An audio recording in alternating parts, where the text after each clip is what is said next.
Movie lovers எல்லாம் நல்லா இருப்பீங்கன்னு நினைக்கிறேன். இப்போ நம்ம சேனல்ல அப்லோட் பண்ணிட்டு இருக்கிற வெப் சீரிஸ் என்னன்னு சொல்லிட்டு உங்க எல்லாருக்குமே நல்லா தெரிஞ்சிருக்கும். பிடிச்சிருந்தா கமெண்ட் பாக்ஸ்ல கமெண்ட் பண்ணிட்டு போயிருங்க. இது மட்டும் இல்லாம இந்த சீரிஸோட 4th எபிசோட் நம்ம வந்திருக்கோம். நீங்க இப்பதான் நம்ம சேனலுக்கு ஃபர்ஸ்ட் டைம் பண்ணீங்கன்னா மேல காட்டுறேன், அதை கிளிக் பண்ணி ஆல்ரெடி அப்லோட் பண்ணியிருந்த எல்லா சீரிஸையும் பார்த்துட்டு வந்துருங்க. அப்பதான் கதை உங்களுக்கு ஃபுல்லா புரியும். ரொம்ப பேசி டைம் வேஸ்ட் பண்ண வேணாம், வாங்க நம்ம எபிசோட்குள்ள போகலாம். நாங்க unique, welcome to unique voice over. மறக்காம லைக் பண்ணிடுங்க, அப்படியே சப்ஸ்கிரைப் பண்ணிடுங்க, பக்கத்துல இருக்க பெல் ஐகானை பிரஸ் பண்ணிடுங்க. அப்பதான் நான் போடுற வீடியோ உங்களுக்கு நோட்டிபிகேஷனா வரும். 3rd எபிசோட் எண்ட்ல ஒரு பொண்ணு அவங்க அம்மா முன்னாடி இறந்து போயிருப்பாங்க. அதோடய இந்த எபிசோடையும் முடிச்சிருப்பாங்க. இந்த 4th எபிசோட அப்படியே ஆரம்பிக்குது. அவங்க அம்மா அந்த பொண்ணோட பாடியை பார்த்து கதறி கதறி அழுகுறாங்க. இது எல்லாத்தையுமே அந்த கண்ணாடி போட்ட பையனும் அந்த மார்க்கும் மூஞ்சியோ ஏதோ வினோதமா பார்த்துட்டே இருக்கிற நேரம் கிரிட் சாத்தணும்னு சொல்லிட்டு இந்த கண்ணாடி போட்ட பையன் அங்க சாஞ்சிருந்த பீரோவை தூக்கி கிரிட் மேல வைக்கிறான். அதே நேரம் அந்த கிரீச்சர் மறுபடியும் அட்டாக் பண்ணுது. அந்த பீரோவை உடச்சிக்கிட்டு அதோட டென்டக்கல்ஸ் வெளில வந்து நிக்குது. இந்த கண்ணாடி போட்ட பையன் அது எதுவுமே பண்ணாம அமைதியா அதே இடத்துல நிக்கிறான். அந்த கிரீச்சர் வெளில இருக்கிறத நம்ம கிட்ட காட்டுறாங்க. அந்த டென்டக்கல்ஸ் பிளட் கண்ணாடி போட்ட பையனோட ஃபேஸ்ல இருக்கு. அந்த கிரீச்சர் அந்த இடத்த விட்டு போன வேகத்துக்கு அந்த பொண்ணோட அம்மா என்ன சொல்றாங்கன்னா, நான் அப்பயே சொன்னல, நீ அப்பயே கூட வந்திருந்தா என் பொண்ணை நான் காப்பாத்திருப்பேன், உன்னாலதான் என் பொண்ணு இறந்துட்டாங்கன்னு சொல்லி அவங்க அம்மா அழுகுறாங்க. இது எல்லாத்தையும் அந்த மார்க் மூஞ்சி அதை ரசிச்சு பார்க்கற போல பார்த்துட்டே இருக்கான். கீழே இப்படி விஷயம் நடந்துட்டே இருக்கிற மேல அந்த தாத்தாவை காட்டுறாங்க. ஆனா ஸ்பீக்கர்ல வந்து சத்தத்தை கேட்டு, இப்ப நீங்க கிரவுண்ட் ஃப்ளோர் போறீங்களா, இது போல அங்க இருக்கிற மக்கள் எல்லாம் சேஃப் ஆகாங்க உங்களுக்கு தெரியுமா அப்படி சொல்லி கேட்கிறாரு. அதே நேரம் அவங்க கையில இந்த வெப்பன்லாம் பார்க்கும்போது நம்ம தாத்தா இவங்களுக்கும் அவங்க வெப்பனை மாடிஃபை பண்ணி கொடுத்துருக்காங்கன்னு சொல்லிட்டு நமக்கு தெரியுது. நம்ம ஜென்டில்மேனும் கிட்டார் லேடி என்ன சொல்றாங்கன்னா, நாங்க போய் பாக்குறோம், அங்க எப்படி இருக்குன்னு பார்த்துட்டு வந்து சொல்றோம் அப்படின்னு சொல்லி இந்த தாத்தா கிட்ட சொல்றாங்க. நம்ம ஹீரோ என்ன பண்றாரு, நானும் உங்க கூட வரேன், நானும் கிரவுண்ட் ஃப்ளோர்ல வந்து எப்படி இருக்குன்னு சொல்லிட்டு பார்க்கணும் அப்படின்னு சொல்லி நம்ம ஹீரோ சொல்றாரு. நம்ம ஹீரோ அந்த இடத்த விட்டு போற நேரம் அந்த 2 சின்ன குழந்தைகளும் நம்ம ஹீரோவை பார்க்குது. இனி இவரு உங்களை பார்த்துப்பாரு அப்படின்னு சொல்லி இந்த தாத்தாவை கை காட்டி விட்டுட்டு நம்ம ஹீரோ அங்கிருந்து மாசான பிஜிஎமோட அந்த ரூமை விட்டு வெளில போற சீனை நம்ம கிட்ட காட்டுறாங்க. நம்ம தாத்தா திரும்பி அந்த பசங்க கிட்ட போய் நீங்க போய் தூங்குங்க, அதுக்கப்புறம் எதா இருந்தாலும் பாத்துக்கலாம் அப்படின்னு சொல்றாங்க. அடுத்த சீனில் ஒரு அப்பாவையும் பொண்ணையும் காட்டுறாங்க. இவங்க மட்டும் அந்த அப்பார்ட்மெண்ட்ல இருக்கிற ஃபுட்டை வச்சு இவ்வளவு நாள் சர்வே பண்றாங்கன்னு சொல்லிட்டு தெரியுது. அதே நேரம் அவங்க அப்பா என்ன சொல்றாருன்னா, இது போல ஸ்பீக்கர்ல கேட்டலாமா, நம்ம கிரவுண்ட் ஃப்ளோர் போயிடலாம், அங்க போய் நம்ம தப்பிச்சலாம்னு சொல்லிட்டு அவங்க அப்பா ஐடியா கொடுக்குறாரு. அவங்க பொண்ணு சரிப்பா இதை இருந்தாலும் நம்ம பாத்துக்கலாம் அப்படின்னு சொல்லிட்டு இவங்க 2 பேரும் இங்க முடிவு எடுத்துட்டு இருக்காங்க.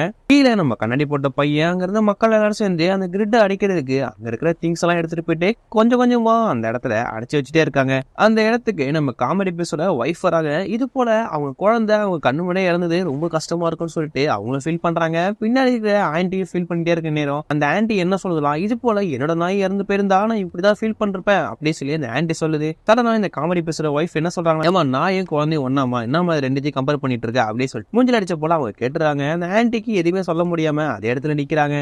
அதே நேரம் அந்த காமெடி பேசுற ஒய்ஃப் என்ன யோசிக்கிறாங்கன்னா, இது போற ஃபயர் ஃபைட்டர் லேடி நேற்று போனாங்களே அவங்களுக்கு என்ன ஆச்சு, இது வரையும் வரலையே என்ன ஆயிருக்கும் அப்படின்னு சொல்லிட்டு அவங்க யோசிக்கிறாங்க. அதே சீன்ல காட்டுறாங்க நம்ம 3rd எபிசோட்ல அவங்களோட ஒரு 8 கால் பூச்சி போல ஒன்று ரேப் பண்ணிருக்கோம். அந்த 8 கால் பூச்சி வருது, அவங்க ரேப் பண்ணதை அவங்க சாப்பிடலான்னு சொல்லிட்டு அதை ஓப்பன் பண்ணி பாக்குறப்ப தெரியுது உள்ள எதுவுமே இல்லைன்னு சொல்லிட்டு அந்த 8 கால் பூச்சிக்கு தெரியுது. என்னன்னு பார்த்தா நம்ம ஃபயர் ஃபைட்டர் லேடி அங்க இருக்கிற டனல் மூலமா கொஞ்சம் கொஞ்சமா நான் வந்து வெளில போறது ட்ரை பண்ணிட்டு இருக்காங்க அப்படின்னு சொல்லிட்டு தெரியுது. இதை அந்த 8 கால் பூச்சி கண்டுபிடிச்சிருது. அவங்கள ஃபாலோ பண்ணிட்டு வேகமா துரத்திட்டு வருது. இவங்களும் சந்து புந்தெல்லாம் ஓடிட்டு இருக்காங்க.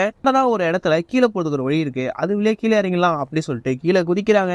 அந்த 8 கால் பூச்சி அதோட நாக்கு மூலமா இவங்க கழுத்தை பிடிச்சிருது. இவங்க அதை தப்பிக்கணும்னு சொல்லிட்டு ஏதோ ட்ரை பண்றாங்க. கடைசியில அங்க இருக்கிற ஒரு கண்ணாடி பீஸ் எடுத்து அதோட நாக்கியே கட் பண்ணிட்டு அதே இடத்துல பொத்துன்னு விழுந்துடுறாங்க. இந்த ஃபயர் ஃபைட்டர் லேடியோட போனு அங்க வேலி தண்டி விழுந்திருக்கும். அதுக்கு ஒரு கால் வருது, எடுக்க முடியாம ரொம்ப கஷ்டப்பட்டுட்டே இருக்காங்க. இந்த சீன் இப்படியே முடிய ரெஸ்ட் ரூம்ல காட்டுறாங்க. நம்ம காமெடி பீஸும் அவளோட அல்ல கையும் நின்று பேசிட்டு இருக்காங்க. என்னடா அவன் கண்ணாடி போட்டா அவன் பெரிய தலைவர் ஆயிடுவானா, அவன் பேசிதான் நம்மள கேட்கணுமா, தலைவரே நீங்க தான் தலைவர், பெரிய தலைவரே நீங்க தான் தலைவரா இருக்கணும், இவெல்லாம் யாரு சின்ன பையன், இவெல்லாம் இதுக்கு தலைவரா இருக்கா அப்படின்னு சொல்லிட்டு நம்ம காமெடி பீஸை உச்பேத்தி விட்டுட்டு இருக்காங்க. இது எல்லாத்தையும் ரெஸ்ட் ரூம்ல நின்று அந்த கண்ணாடி போட்ட பையன் காதல வாங்கிறான். அவனுக்கு ரொம்ப கில்ட்டி ஆயிடுது, நம்மளால யாரையும் பாத்துக்க முடியல அப்படின்னு சொல்லிட்டு கில்ட்டில அந்த ரெஸ்ட் ரூம் விட்டு அவன் வெளில வரான். அப்ப சரியான கோவத்துல நம்ம ஃபயர் ஃபைட்டர் லேடி வந்து பொங்குன்னு கொடுப்பாங்களா, ஏண்டா உள்ள மான்ஸ்டர் இருக்குன்னு சொல்லிட்டு உனக்கு தெரியும், தெரிஞ்சே நீ என்ன அனுப்பி என்ன கொல்ல பார்த்துருக்கல அப்படின்னு சொல்லிட்டு அவனை திட்டிட்டு அங்க இருக்கிற ஒரு ட்ரெஸ் எடுத்துட்டு அந்த ஃபயர் ஃபைட்டர் லேடி அங்க இருந்தே போற சீனே நம்ம கிட்ட காட்டுறாங்க. அதே நேரம் டிவில அங்க வந்து மிலிட்டரி ஆபீசர் பேச ஆரம்பிக்கிறாங்க. இது போல இன்ஃபெக்ஷன்ல பாதிக்கப்பட்டவங்க 15 நாள் வரையும் தான் ஹியூமனா இருப்பாங்க, ஆனா உங்களுக்கு சில சிம்டம்ஸ் தெரிஞ்சிடும், அவங்களை பார்த்தாலே கொன்னுடுங்க, இதுமாதிரி நீங்க தனியா இருந்தீங்கன்னா நீங்க சர்வை பண்ண ஆரம்பிங்க, நாங்க வந்து உங்களை காப்பாத்திடுவோம் அப்படின்னு சொல்லிட்டு இந்த மிலிட்டரி ஆபீசர் லேடி சொல்லிட்டு இருக்கிறத எல்லாருமே கேட்டுட்டு இருக்காங்க. அதே நேரம் இந்த அப்பாவையும் புண்ணியும் காட்டுறாங்க. நம்ம இங்கிருந்து கீழே கிரவுண்ட் ஃப்ளோர் போறதுக்கு என்னென்ன பண்ணணுமோ அதை ரெடி பண்ணி அவங்க கீழே போற சீனி நம்ம கிட்ட காட்டுறாங்க. அந்த நகரத்தை காட்டினா நகரமே இல்லாம ரொம்ப டேமேஜ் ஆகிட்டு இருக்கு. அதே நேரம் லைவ்ல பேசிட்டு இருந்த அந்த மிலிட்டரி ஆபீஸோட டிவி கனெக்ஷன் கட் ஆயிடுது. அங்க பாத்துருந்த அப்பார்ட்மெண்ட்ல இருந்த மக்கள் எல்லாருமே செமையா பயந்து போறாங்க. இது போல யாரும் நம்மளை காப்பாற்ற மாட்டாங்க, நம்ம இறந்துருவோம்னு சொல்லிட்டு அவங்க யோசிச்சுட்டே இருக்காங்க. வேலையாடுற பொண்ணு அங்க இருந்து கீழே வர்றதுக்கு இப்பதான் ட்ரெஸ் எடுத்துட்டு கீழே வந்து கதவை தட்டிட்டு இருக்கு. நம்ம ஹீரோட குரூப் அங்க ஒரு ஆள் இறந்து போயிருக்கான். அவனை செக் பண்ணி பாக்குறப்போ அவன் இறந்துட்டான் அப்படின்னு சொல்லிட்டு இந்த கிட்டார் லேடி முடிவு பண்ணிடுது. அவன் பாக்கெட்ல இருந்து ஒரு சாக்லேட்டை நம்ம ஹீரோ கிட்ட கொடுத்து இதை வச்சுக்கோ அப்படின்னு சொல்லிட்டு தூக்கி போடுறாங்க. ஹீரோவோ அதை வாங்கிட்டு அப்படியே அதே இடத்துல நிக்கிறாரு. அதுக்கப்புறம் இவங்க 3 பேரும் சரி நம்ம கீழே போலாம் அப்படின்னு சொல்லிட்டு அங்க இருந்து கொஞ்சம் நவந்து போவாங்களா. அங்க காத்து போல ஒண்ணு வந்து 9th ஃப்ளோர்ல இருந்து நம்ம ஹீரோவை கீழே தள்ளி விட்டுரும். ஹீரோ 9th ஃப்ளோர் இருந்து பொதார்னு கீழே விழுறாரு. இது எல்லாத்தையுமே அந்த வேலையாடுற பொண்ணு பார்த்து செமையா பயந்து போகுது. அவ்வளவுதான் ஹீரோ செத்துட்டாரா அப்படின்னு நினைச்சிட்டே இருக்கும் நேரம். நம்ம ஹீரோக்கு ஒரு ஃபிளாஷ் விட போகுது. என்னன்னு பார்த்தா அவங்க அப்பா அம்மா இறந்தப்போ அவர் கதறி அழுத்துட்டு இருக்கிற சரி நமக்கு தெரியுது. பின்னாடி இருக்கிறவங்க ஏங்க இவன் சாவலங்க, இவன் மட்டும் தப்பிச்சிட்டாங்க அப்படின்னு சொல்லி அவங்க சொல்றாங்க. என்னன்னு சொல்லிட்டு நமக்கு புரியல. ஆனா அங்க இருக்கிற எல்லாருமே நம்ம ஹீரோவை தரத்தரன்னு பிடிச்சி எடுத்துட்டு போயிட்டே இருக்காங்க. இன்னிசன் இப்படியே கட்டாவ நம்ம ஹீரோ ஒரு இடத்துல வேக்கப் போகிறாரு. அங்க இந்த வேலையாடுற பொண்ணு இருக்கு. ஏன்டா உன்னை ஸ்டார்டிங்கே சொன்னல இங்க எதுவும் சூசைட் அட்டன் பண்ணாதான் இங்க இருக்க பிரச்சனை ஆயிடும் அப்படின்னு சொல்லி சொன்னல மறுபடியும் ஏன்டா சூசைட் அட்டன் பண்ண அப்படின்னு சொல்லிட்டு நம்ம ஹீரோவை செம்மையா அவங்க திட்டிட்டு இருக்காங்க. ஹீரோ எதுவுமே சொல்லாம என்ன ஒரு கிரிச்சை தள்ளி விட்டுச்சு அப்படின்னு சொல்ல வராரு. அதுக்குள்ள அந்த இடத்துக்கு அந்த கண்ணாடி போட்ட பையன் வந்துடுறான். இது போல 9th ஃப்ளோர்ல இருந்து நீ விழுந்திருக்க, ஆனா நீ சாகவே இல்லை, உனக்கு சின்ன காயம் கூட ஏற்படல, அப்பனா நீ மான்ஸ்டரா மாறிட்ட அப்படின்னு சொல்லி இந்த கண்ணாடி போட்ட பையன் சொல்றான். நம்ம ஹீரோவோ அவர் தலையை டச் பண்ணி பாக்குறப்பதான் தெரியுது அவருக்கு பெரிய அடியே இல்ல, அவருக்கு அடிப்பட்டதும் ஆயிடுச்சு அப்படின்னு சொல்லிட்டு நம்ம ஹீரோக்கு தெரியுது. நம்ம ஹீரோவை கூட்டுக்கிட்டு இந்த கண்ணாடி போட்ட பையன் கீழே வரான். அங்க இருக்கிற மக்கள் எல்லாருமே பயப்படுறாங்க. அங்க இருந்து வந்து காமெடி பேசி கையில கத்தி வச்சுக்கிட்டு ஏண்டா நீ மாட்சா மாறிட்ட, நான் உன்னை கொலை பண்ண போறேன் அப்படி சொல்லி நம்ம ஹீரோவை மிரட்டிட்டு இருக்காரு. மாட்சா மாட்டல நீங்க இருக்கக்கூடாதா, இங்க கிளம்புடா அப்படி சொல்லி இந்த காமெடி பேசி சொல்றாரு. அவங்க வந்து கண்ணாடி போட்ட பையன் நம்ம ஓட்டு போட்டு செலக்ட் பண்ணுவோம். இவனும் மாட்சா மாறவே இல்லை. இவனை நம்ம இப்ப வெளில அனுப்பி விட்டோம்னா நம்ம இவனை கொலை பண்றது அளவுக்கு ஆயிடும். அதனால நம்ம ஓட்டிங் சிஸ்டம் யூஸ் பண்ணுவோம் அப்படின்னு சொல்லி சொல்றாரு. காமெடி பேசிட்டு நான் கையை தூக்குறேன், ஏங்க எல்லாம் கை தூக்கு அப்படின்னு சொல்லிட்டேன். அவன் ஒய்ஃபையும் பாக்குறாரு. அவருடைய ஒய்ஃப் கை தூக்காம இருக்காங்க. அவங்க ஒய்ஃபையும் மிரட்டிட்டு இருக்காரு. அதே நேரம் அங்க இருக்கிற எல்லாருமே ஓட்டு போட்டு செலக்ட் பண்ணலாம் அப்படின்னு சொல்லிட்டு ஐடியாவுக்கும் வராங்க. இந்த காமெடி பீஸ் செஞ்சு எப்பா நான் சொல்றத விட நீங்க எல்லாம் பெரிய ஆளா ஓட்டு போட்டு தான் செலக்ட் பண்ணீங்களா, ஃபர்ஸ்ட் அவனை அனுப்பி விடுங்க, இங்க இருந்தா நமக்கு தான் பிரச்சனை அப்படி சொல்லி கீழே அது நடந்துட்டு இருக்கு. தாத்தா ரூம்ல காட்டுறாங்க. இங்க இருந்து அம்மா காய்கறி வெட்டிட்டு இருக்காங்க. அவங்களுக்கு சடனா ஏதோ ஆகுது. அவங்க கையவே அவங்க கத்தியால வெட்டிட்டு இருக்க சீனு தெரியுது. என்னன்னா அவங்களும் மனசா மாறுறாங்க அப்படின்னு சொல்லிட்டு தெரியுது. அங்க இருக்க குழந்தைய இவங்க பாக்குறாங்க. இந்த சீன் இப்படியே முடிய சடனா கீழே காட்டுறாங்க. இது போல ஓட்டு போட்டாச்சு. அந்த ஓட்டை எண்ணி பாக்குறப்போ 7 பேர் வந்து என்ன சொல்றாங்கன்னா இருக்கலாம், 7 பேர் இருக்க வேணாம் அப்படின்னு சொல்லி சொல்றாங்க. இந்த சீட் எல்லாம் பார்த்துட்டு இந்த காமெடி பிஸ் அங்க இருக்கு. எல்லாரையும் யாரா இருக்கலாம்னு சொல்லிட்டு ஓட்டு போடுறது இப்ப எனக்கு தெரிஞ்சாகணும் அப்படின்னு சொல்லி கத்திட்டு இருக்காரு. சடனா பார்த்தா ரெண்டுமே சேர்ந்து போல ஒரு ஓட்டு வருது. இதனால என்ன ஆகுதுன்னா இது வந்து டிராவ் ஆயிருது. இவனை வெளியே அனுப்பக்கூடாது, உள்ளே வச்சுக்கூடா சொல்லிட்டு டிராவ் ஆனது. இந்த காமெடி பேஸ் என்ன பண்றானா என்ன மீறி எவன்டா இவனை உள்ள வச்சுப்பீங்க அப்படி சொல்லிட்டு அங்க இருக்கிற டேபிள் எல்லாம் போட்டு உடச்சிட்டு இருக்காரு.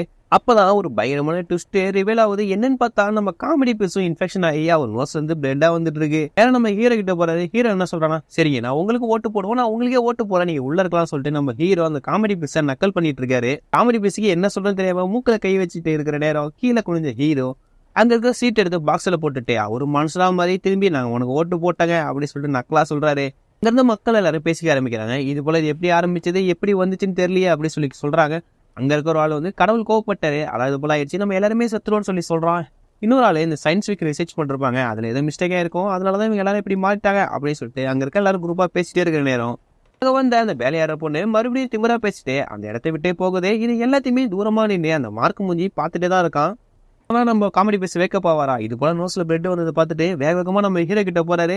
எப்பா என்ன வெளில மட்டும் அனுப்பிடாதப்பா, நான் உன் கூடயே இருக்கேன் அப்படின்னு சொல்றாங்க. எப்படிப்பா ஆரம்பிச்சிருக்கோம் அப்படின்னு சொல்லி கேட்கிறப்போ, ஏண்டா எனக்கே எதுவுமே தெரியாது, நீ வேற வந்து எனக்கு கடுப்பித்து இருக்க, ஃபர்ஸ்ட் போய் உட்காரா அப்படின்னு சொல்லி நம்ம ஹீரோ திட்டி அமிச்சிடுறாரு. காமெடி பேசிக்கு என்ன சொல்றதுன்னு தெரியாம அங்க போய் உட்காந்துறாரு. வெளில நம்ம காமெடி பேஸோட ஒய்ஃபை காட்டுறாங்க. அங்க வந்து எல்லாரும் ஆறுதல் சொல்லிட்டே இருக்க நேரம் அந்த ஆன்டி வந்து என்ன சொல்லுதுன்னா, அவனை நல்லா பார்த்துட்டா தொல்லை ஒழிஞ்சு சொல்லிட்டு விட்டுட்டு போயிட்டே அப்படின்னு சொல்லிட்டு அவங்க போறாங்க.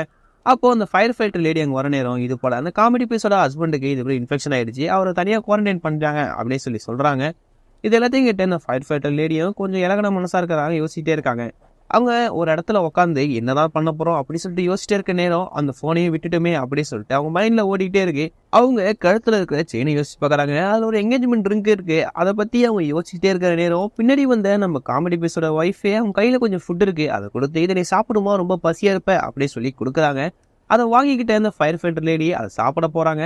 சடனா அவங்களுக்கு வாமிட் வர போல இருக்கு, சாப்பிட வேணாம் அப்படின்னு சொல்லிட்டு சொல்றாங்க. இந்த காமெடி பீஸோட ஒய்ஃப் என்ன பண்ணானா அந்த ஃபுட்டை டேஸ்ட் பண்ணி பாக்குறாங்க. ஃபுட்டுல எதுவுமே இல்லை, நீ சாப்பிடுமான்னு சொல்லிட்டு நம்ம ஃபயர் ஃபைட்டர் லேடியை அவங்க பாத்துக்கிற சீனு அப்படின்னு நம்ம கிட்ட காட்டிட்டே இருக்காங்க. இங்க பொண்ணை இழந்த அவங்க அம்மாவை காட்டுறாங்க. அவங்க போன்ல வச்சிருக்கிற பொண்ணோட போட்டோவெல்லாம் அந்த லேடி கொஞ்சம் கொஞ்சமா பாத்துட்டு இருக்க சீனே நமக்கு தெரியுது. பக்கத்துல வந்த கிட்டார் லேடி, எனக்கும் இது போல நிறைய மெமரிஸ் இருக்கு, நானும் உங்களுக்கு ஷேர் பண்ணிக்கலாமா அப்படின்னு சொல்லிட்டு கூட உட்காடுறாங்க. இது போல அவங்க பாய் ஃப்ரெண்ட் இருந்திருப்பாங்க போல, அவங்க பாய் ஃப்ரெண்டு போட்டோலாம் காட்டி அவங்க பாய் ஃப்ரெண்டு கூட இருந்த மெமரிஸ் எல்லாம் சொல்லிட்டு இது போல அவரும் ஒரு விஷயத்துல சூசைட் பண்ணிட்டாரு அப்படின்னு சொல்லி அவங்களும் காட்டுறாங்க. அவங்க வச்சிருந்த சாக்லேட் அவங்க கிட்ட கொடுத்து கொஞ்சம் சாப்பிடுங்க, அதுக்கப்புறம் எதா இருந்தாலும் பார்த்துக்கலாம், நல்லதா நடக்கும் அப்படின்னு சொல்லிட்டு அந்த இடத்த விட்டு அவங்க ஏஞ்சி போறாங்க. ரெஸ்ட் ரூம்ல இருக்க நம்ம கிட்டார் ரெடி அங்க மிரரை பார்த்துட்டு நிக்கிற நேரம் அவங்க கையில வச்சிருந்த அந்த பேட் பாக்குறப்பதான் தெரியுது அவங்களோட பாய் ஃப்ரெண்டு தான் பேட்டே கொடுத்துருப்பாரு, சொல்லியும் கொடுத்துருப்பாரு எப்படி அட்டாக் பண்ணுன்னு சொல்லிட்டு.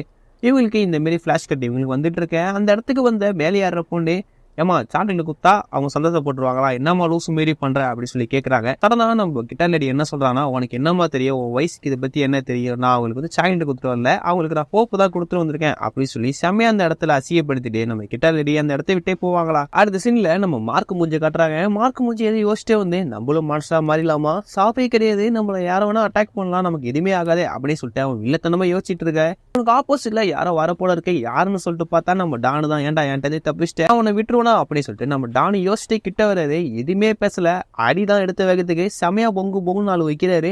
அவனும் செமையா அடி வாங்குறான். இருந்தாலும் நம்ம டானு என்ன பண்றானா, அங்க இருந்த ஷட்டர்ல லாக் பண்ணி விட்டுட்டு அந்த இடத்த விட்டே போயிடுறான். நம்ம டானு எதுவுமே சொல்லாம அந்த இடத்துல அமைதியா தான் நிக்கிறாரு. எங்கடா போயிடுவேன், நான் அவனை பாத்துக்கிறேன் அப்படின்னு சொல்லிட்டு நம்ம டானு அப்படியே யோசிச்சுட்டு நிக்கிறாரு. வேகமா இந்த மார்க் முஞ்சி அங்க இருக்கிற மக்கள்கிட்ட வந்து சரி அடிச்சான்னு சொன்னா அசிங்கமாயிடும் அப்படின்னு சொல்லிட்டு, இது போல நானும் இன்ஃபெக்ட் ஆகிட்டேன், என்னையும் ஹீரோ இருக்கிற அந்த ரூம்லயே போட்டுருங்க அப்படின்னு சொல்லிட்டு அங்க இருக்கிற எல்லார்கிட்டையும் சொல்லிட்டு இருக்கான். டானு இவனை கண்டுபிடிக்கிறதுக்கு பொறுமையா சிறுட்டை பார்த்து வச்சு நடந்து வந்துட்டு இருக்காரு. இந்த வேலையார பொண்ணு மறுபடியும் அவர்கிட்ட பேச ட்ரை பண்ணுது. ஆனா டானு எதுவுமே பேசாம அந்த பொண்ணை அவாய்ட் பண்ணிட்டு அங்கிருந்து நடந்து வந்துடுறாரு. அதுக்கப்புறம் நம்ம மார்க் முஞ்ச ஹீரோ இருக்கிற ரூம்ல போட்டு பூட்ட போறாங்க. சடனாக வந்து ஜென்டில்மேன் உண்மையிலுமே நீ பாதிக்கப்பட்டிருக்கியா அப்படின்னு சொல்லி கேட்கிறாரு. ஆமா நான் உண்மையிலே பாதிக்கப்பட்டிருக்க அப்படின்னு சொல்லிட்டு அவன் சொல்றான். அந்த இடத்துக்கு நம்ம டான் வராரு. டான் அவனை பிடிக்க போன வேகத்துக்கு நம்ம ஜென்டில்மேன் நம்ம டானையே தடுத்துடுறாரு. இது போல உள்ளே போகட்டும் அப்படி சொல்லிட்டு அவங்க ரெண்டு பேரும் அப்படியே கண்ணு பாத்துக்கிறாங்க.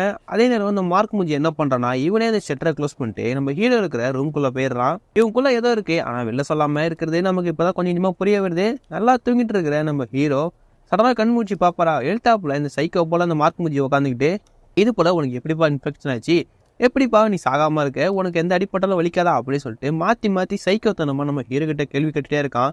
இது எல்லாத்தையுமே வெளில நின்றுட்டு நம்ம டானு அவனை தான் பார்த்துட்டே இருக்காரு அப்படின்னு சொல்லிட்டு நமக்கு தெரியுது. அதே நேரம் ஷெட்டரை தள்ளி இந்த மார்க் மூஞ்சியை நம்ம டான் அட்டாக் பண்றப்போ அவன் பாக்கெட்ல இருந்து ஒரு கீ எடுத்திருப்பாரு. அந்த கீயை அவர் தான் கையிலே வச்சிருக்காரு. அந்த சீன் அப்படியே மூடியே நம்ம ஃபயர் ஃபைட்டர் லேடியை கட்டுறாங்க. அவங்க ரெஸ்ட் ரூம்ல இருந்து வரப்போ இந்த காமெடியோட ஒய்ஃப் என்ன பண்றாங்கன்னா, அவங்க பிரெக்னன்சி கிட்ட கொடுத்து நீ செக் பண்ணி பாருமா, உனக்கு வாமிட் வர மாதிரி இருக்குன்னு சொன்னியே அப்படின்னு சொல்லி கொடுக்குறாங்க. ஆனா இது எனக்கு தேவை கிடையாது, அப்படி இது எனக்கு ஆயிருக்காது அப்படின்னு சொல்லிட்டு இந்த ஃபயர் ஃபைட்டர் லேடி சொல்றாங்க. இருந்தாலும் பரவாயில்ல அப்படின்னு சொல்லி அவங்க கிட்டே கொடுத்துட்றாங்க. இந்த ஜென்டில்மேனை காட்டுறாங்க. அவர் தான் ப்ரேயர் பண்ணுவார்ல, அவர் ஸ்வாடை வச்சுட்டு ப்ரேயர் பண்ணிட்டே இருக்காரு. மேக்கப் ஆன அவரு அந்த கண்ணாடி பட்ட பையன்கிட்ட, இது போல இங்க வந்து சேஃபா இருக்குன்னு சொன்னேன், எப்படி இதெல்லாம் சேஃபா இருக்குமா அப்படின்னு சொல்லி கேட்கிறாரு. எனக்கே தெரியல, நான் சொல்லிட்டேன், இருந்தாலும் என்னால முடிஞ்ச அளவு இங்க இருக்க எல்லாரையும் நான் பார்த்துப்பேன் அப்படி சொல்லி இந்த கண்ணாடி போட்ட பையன் சொல்றது நமக்கு தெரியுது. இங்க தாத்தா ரூமை காட்டுறாங்க. அங்க இருந்து சின்ன பொண்ணு இது போல அம்மா ரெஸ்ட்டும் போனாங்க, இன்னும் வரவே இல்லை அப்படின்னு சொல்லி நம்ம தாத்தா கிட்ட சொல்றாங்க. இருமா கொஞ்ச நேரத்துல வந்துருவாங்க அப்படின்னு சொல்லி தாத்தா சொல்றாரு. இல்லைங்க ரொம்ப நாள் ஆச்சு இன்னும் வரவே இல்லை அப்படின்னு சொன்னேன். நம்ம தாத்தாக்கு டவுட் ஆயிடுது. அவர் கையில வச்சிருந்த வெப்பனை எடுத்துக்கிட்டே கொஞ்சமா ரெஸ்ட் ரூம் கிட்ட போறாரு. இது போல ரெஸ்ட் ரூம் தட்டி பாக்குறாரு, ஓப்பனே ஆகல. அங்க இருக்கிற கீ யூஸ் பண்ணி அந்த ரெஸ்ட் ரூம் ஓப்பன் பண்ணி பார்த்தா உள்ள இந்த அம்மா ஒரு முட்டை போல ஆயிருக்காங்கன்னு சொல்லிட்டு நம்ம தாத்தா பாக்குறாரு. இதை பார்த்துட்டு அவர் மிரண்டு போய் நிக்க இதோடய இந்த 4th எபிசோட முடிக்கிறாங்க. இனி வர ஒரு எபிசோடுமே திகிலாவும் பரபரப்புக்கு பஞ்சம் எல்லாமே இருக்கும். நம்ம சேனலை மறக்காம சப்ஸ்கிரைப் பண்ணி வச்சுக்கீங்க. டெய்லியுமே இந்த சீரிஸ் அப்லோட் பண்ணிட்டு இருக்கோம். நீங்க மறக்காம எல்லா எபிசோடையும் பார்த்து என்ஜாய் பண்ணுவீங்கன்னு நினைக்கிறேன். அடுத்த வீடியோல நான் உங்களை சந்திக்கிறேன். நான் உங்க யூனிக்.